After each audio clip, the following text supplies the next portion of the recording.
सरकार की नीतिगत सुधार और विभिन्न उपायों का असर देश की अर्थव्यवस्था में सभी मोर्चों पर तेजी के रूप में पूरी तरह दिखने लगा है।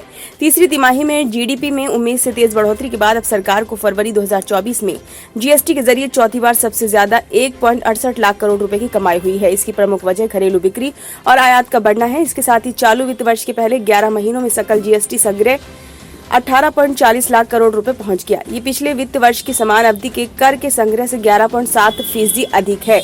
वित्त मंत्रालय ने शुक्रवार को आंकड़े जारी कर कहा, चालू वित्त वर्ष में औसत मासिक सकल जीएसटी संग्रह 1.67 लाख करोड़ रुपए पहुंच गया। यह आंकड़ा पिछले वित्त वर्ष के 1.5 लाख करोड़ रुपए से अधिक है। केंद्र सरकार ने एकीकृत जीएसटी संग्रह से केंद्रीय जीएसटी के लिए 41 करोड़ 856 लाख रुपए व राज्य जीएसटी के लिए 35 करोड़ 794 लाख करोड़ रुपए का निपटान किया। इस तरह फरवरी के नियमित निपटान के बाद सीजीएसटी संग्रह 73.641 करोड़ रुपए व एसजीएसटी 75 करोड़ 569 लाख करोड़ रुपए से रहा। केपीएमजी इंडिया के पार्टनर अभिषेक जैन ने कहा कि अर्थव्यवस्था में बढ़ोतरी, वृद्धि और जीएसटी राजस्व के आंकड़े भारतीय जीडीपी की मजबूती एवं घरेलू खपत में तेजी को दर्शाते हैं।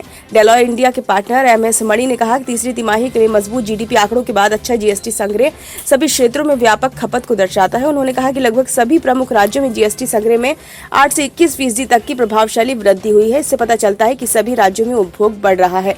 स्पोर्ट्स यूटिलिटी वाहनों यानी कि एसयूवी की मजबूत मांग के दम पर वाहनों की थोक बिक्री के लिहाज से फरवरी 2024 उद्योग के लिए अब तक का तीसरा सबसे अच्छा महीना साबित हुआ। इससे पहले जनवरी 2024 में सबसे ज्यादा 3,94,500 और अक्टूबर में 2023 में 3,91,811 यात्री वाहन बिके थे। पिछले माह मारुति सुजुकी, hyundai और टाटा मोटर्स ने बिक्री में तेजी दर्ज की।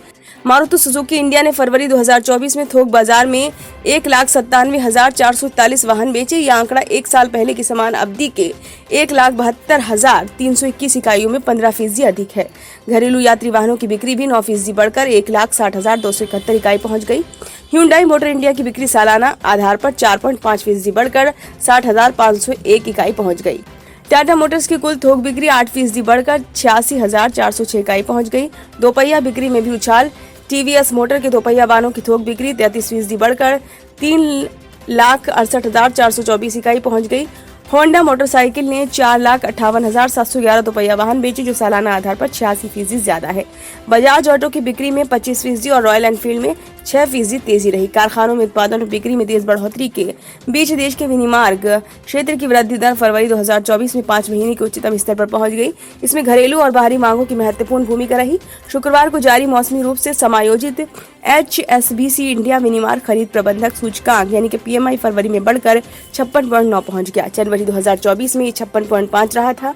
पिछले महीना का यह आंकड़ा इस बात की तस्दीक कर रहा है कि देश का विनिर्माण परिदृश्य बेहतर हुआ है। साथ ही सितंबर 2023 के बाद विनिर्माण क्षेत्र की सबसे अच्छी स्थिति है। खरीद लागत महंगाई 43 महीने के निचले स्तर पर आ गई। इससे बिक्री शुल्क कुछ हद तक बढ़ गया। कच्चे माल की लागत में 3.5 साल में सबसे धीमी वृद्धि देखी गई।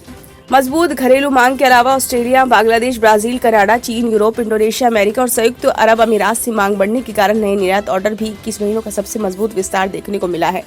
देश का विदेशी मुद्रा भंडार 23 फरवरी को समाप्त हफ्ते में $2.98 अरब बढ़कर $619.7 अरब पहुंच गया है। 16 फरवरी वाले सप्ताह में ये $1.13 अरब घटकर $616.1 अरब रहा था। आरबीआई के मुताबिक विदेशी मुद्रा संपत्तियां $2.41 अरब बढ़कर $548.19 अरब रही हैं। सोने का भंडार $47.2 करोड़ बढ़कर $47.85 अरब रहा है।